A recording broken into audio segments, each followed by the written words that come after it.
All right, ladies and gentlemen, boys and girls, children of all ages, fellow Pandemonium travelers, this is Seattle Pandemonium Shutdown Day 200 by my count.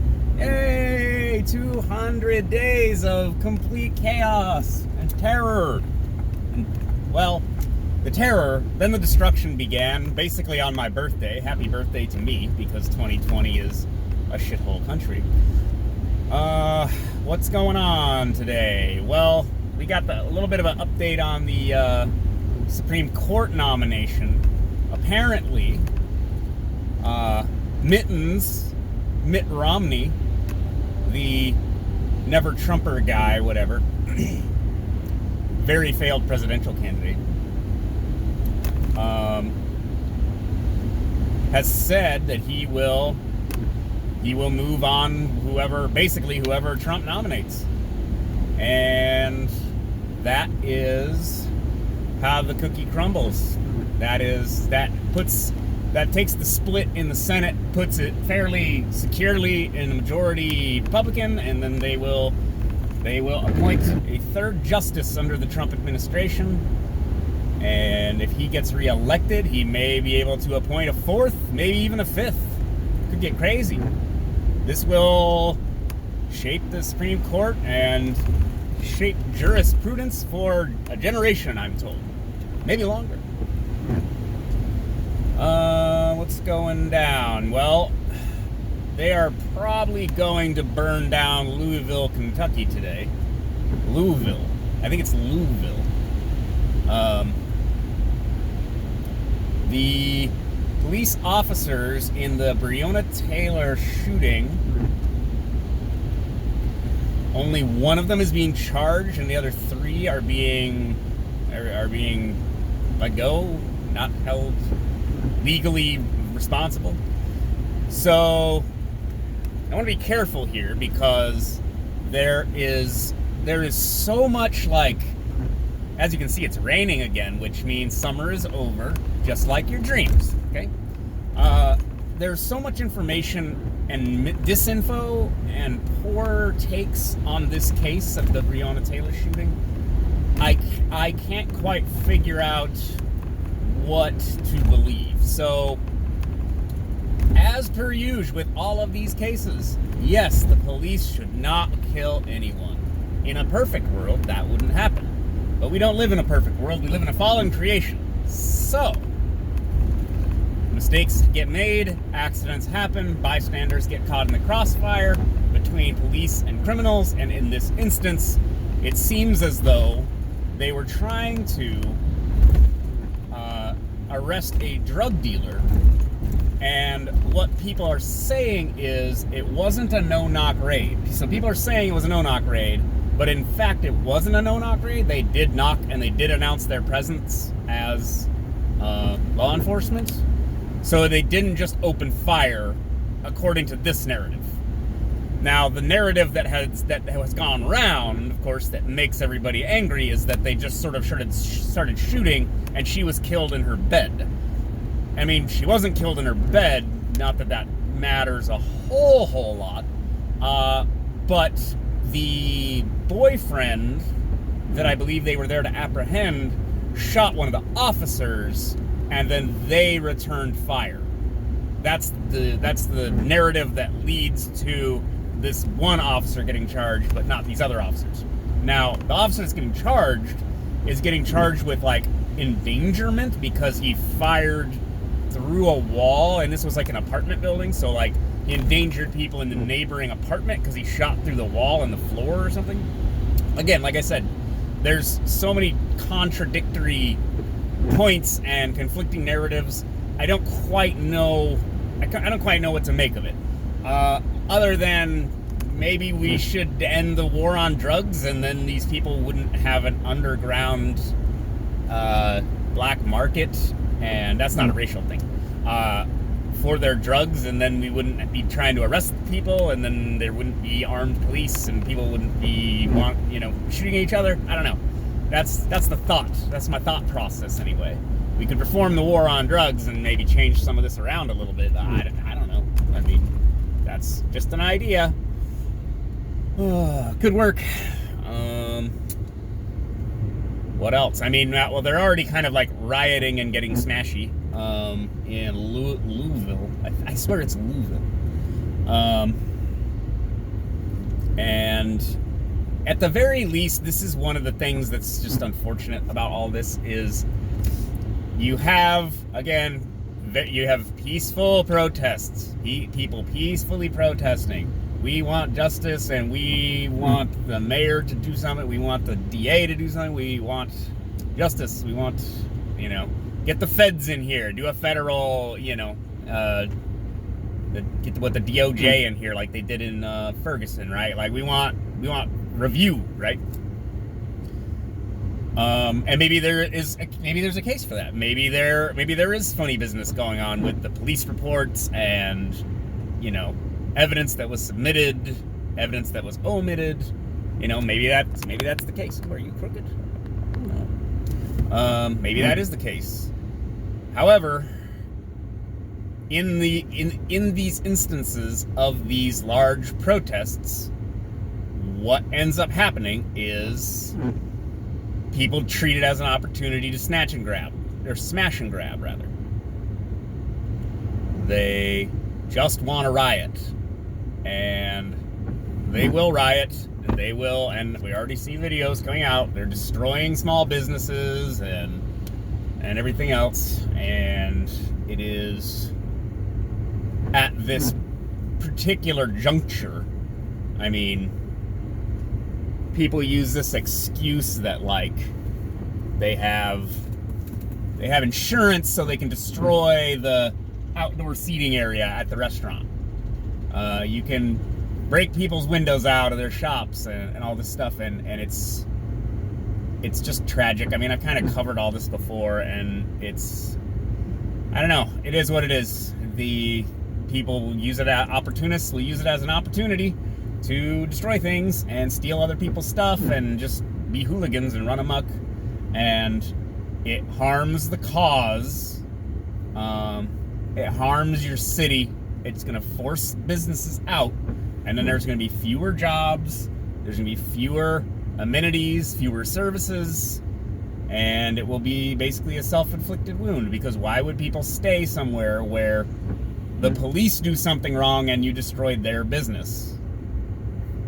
I mean, they might even agree with you.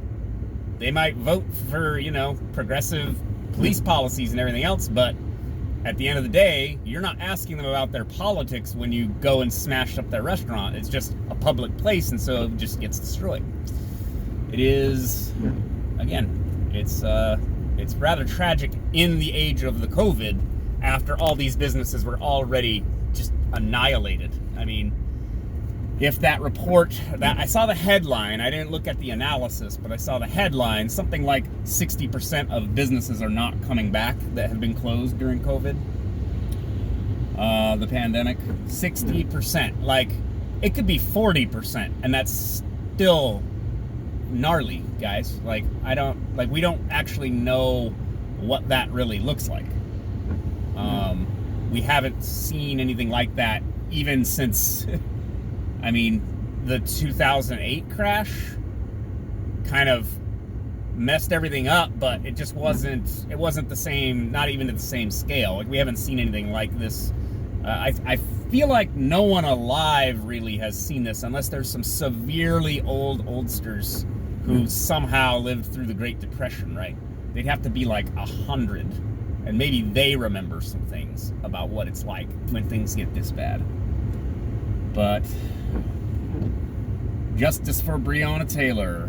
And there's this other bizarre phenomenon where this movement, like you could call it a police reform movement, you could call it a racial inequality movement, I guess, if you want to, but there are people who are seizing upon this, like, again, the opportunity to really make this all about themselves. And I'm speaking specifically about a couple of videos of certain activists just really going off and making it all about everything in the whole world.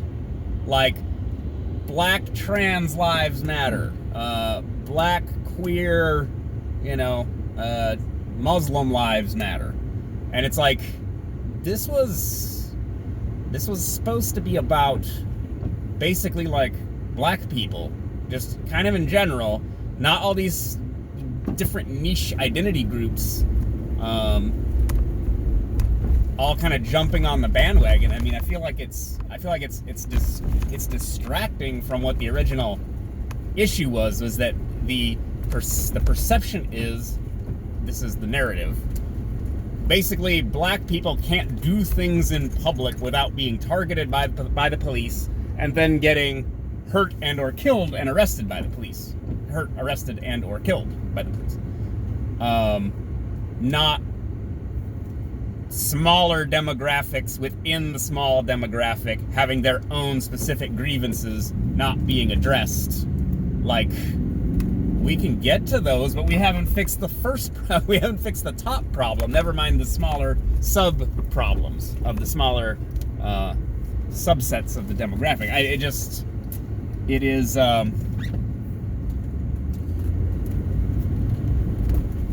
It's weird, the various types of kind of extreme identity groups and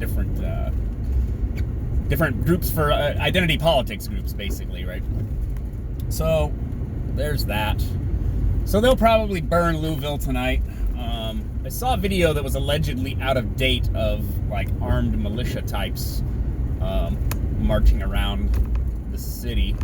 So might have a little bit of that, and we saw how that can go down if you remember Kenosha with Kyle Rittenhouse thing, and this is fascinating too. So watching the videos, so I guess we'll circle back to the Kenosha thing, because like last night, Tucker Carlson did a whole expose of the videos of the Rittenhouse shooting and the initial action that caused him to shoot what was his name? Rosenbaum or Applebaum? I forget. Bald guy. To shoot him, the escalation of violence as people were kind of attacking Kyle. And I have to stand in solidarity with Kyle for obvious reasons, but it's fascinating because we watched all these videos. I feel like like on Twitter at the very least, we all watched these videos like it feels like weeks ago. I think it was weeks ago. Like I'm pretty sure it was. How long ago was it? Orange light. Why don't you? Oh fuck! Oh, you're picking up somebody. Jack off. Anyways, and it's fascinating to watch the mainstream media kind of slowly kind of catch up to where a lot of us were, again, like weeks ago. I feel like I'd have to look up the date again. I can't tell time anymore in the apocalypse because everything is so crazy all the time.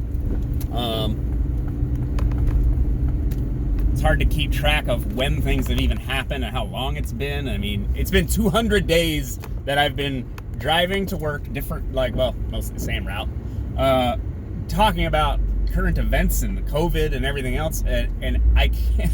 It feels like 10 minutes or it feels like 5 years. I can't even. The time scale is just so disorienting nowadays. But yeah, watching the mainstream media sort of catch up to where we were like weeks ago with the content and the analysis that we all already had. Like, I thought this was all settled.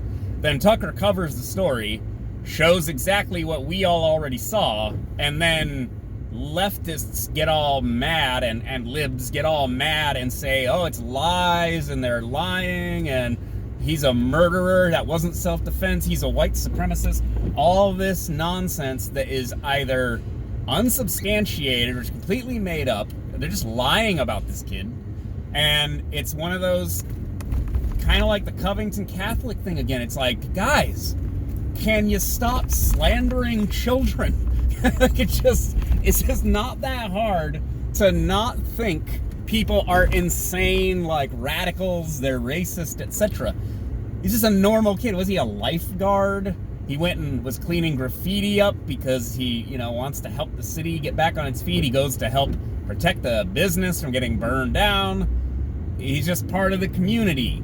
And all these points to people like, he's an extremist, you cross state lines, to murder people of color. And it's like, he mostly killed white people because white people attacked him. It just kind of is what it is. Maybe he shouldn't have been there. Maybe he shouldn't have had a gun. Maybe no one should have died. Maybe they shouldn't have attacked him. Maybe they shouldn't have chased him after he tried to retreat. Maybe. All kinds of maybes. Well, that's not what happened. 2 people are dead. Another guy was horrifically maimed. And now Kyle basically enters the history books and is now going to be involved in all kinds of legal entanglements for a long time to come. And yeah. So I'm glad that, I've said this before. I've said it before. White people killing each other in the streets on behalf of Black Lives Mattering is really quite something. I guess history is a flat circle. What else do we have? We got Supreme Court stuff. Got Kyle Rittenhouse video making people mad. You got Louisville probably gonna burn tonight. Seattle's not gonna burn because it's raining, which is nice. The skies are clear again. It's wonderful. You gotta appreciate when there's not giant wildfires making everything unlivable. They're trying to censor Joe Rogan over on Spotify. That's a little bit of a problem. What else? I don't know. Just a little positivity, I guess. Is there something positive? So there was more protests here in Seattle last night. They kind of rabble-roused around the East Precinct and Cal Anderson Park. And it's just increasingly like smaller numbers of people. It just sort of has dwindled over time. And there's a combination of things. I think that in some instance, we've probably got some jobs coming back online, so people are going back to work. That definitely gives them an excuse to go home and get some sleep every night rather than stay out all night rioting and attacking the police station. But they, I posted the pictures. They erected the giant concrete fortress around the precinct, so basically they just go inside, and if they just stay inside, then the rioters stay outside and graffiti things, and then that's that. And no pepper spraying, no tear gassing, no beatings, no arrests. It just kind of goes on, and then they get bored and they leave. Something like that. So the COVID numbers, again, so to cover another topic in one video, the COVID numbers are really something. It is... They changed the lights. The lights used to be a lot longer. Now they're short again. I swear. COVID numbers have dwindled down to something that is so... again, it's so bizarre to try to square this circle. There is the stay home or grandma will die people who think we can avoid any and all COVID deaths, when that's not how we started this thing. We started this thing with 2 weeks to bend the curves. The curves have been bent. People have been rioting in the streets, basically mosh pitting with each other for months now, looting and everything. And we didn't really see a spike. There wasn't a crazy spike even with that. I think there was a little bit of a rise, but it's nothing crazy. We're down to ridiculously low numbers of deaths, and yet we were canceling schools and all this other stuff. But that's, it's another video for another day. It's kind of controversial because it's hard to sort all this stuff out. But I don't know. That's about enough for me for one day. Episode 200 of Seattle Pandemonium Shutdown. I'll talk to you guys later. Bye.